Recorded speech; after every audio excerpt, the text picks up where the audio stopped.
When we first started off, the location was actually near the aquarium. It was right across the street from where the aquarium is located.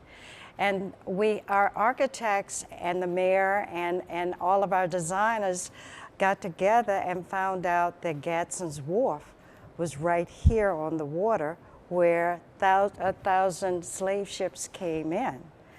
And that we now could have that location to put this museum, which was truly where it needed to be to tell the true story of the crossing, the slave trade crossing, and there's the Atlantic right there to be able to share the story.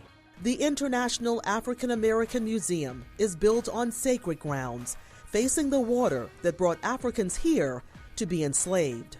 The museum is designed to strategically have a view of other locations in Charleston important to the African American story.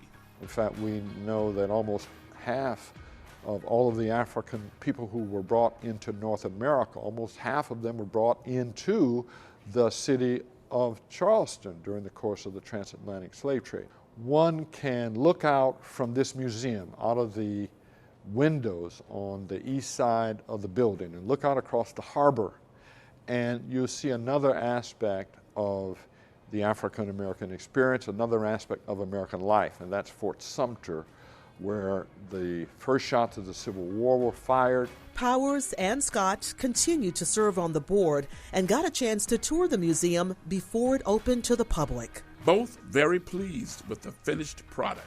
Unbelievable. I mean, astronauts, musicians, athletes, civil rights, everything that is a part of our world is a part of our history. And we will never forget it. Never.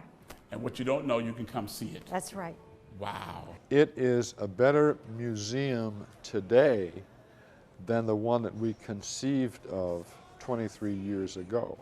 It's the best feeling that I think I've ever had. Actually, I was here about 3 months ago when they had the blessing. And one of our ministers, he was talking to us and he says, put your hands on the wall.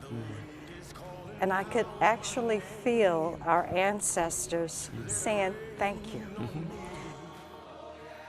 I've seen a lot of virtual presentations.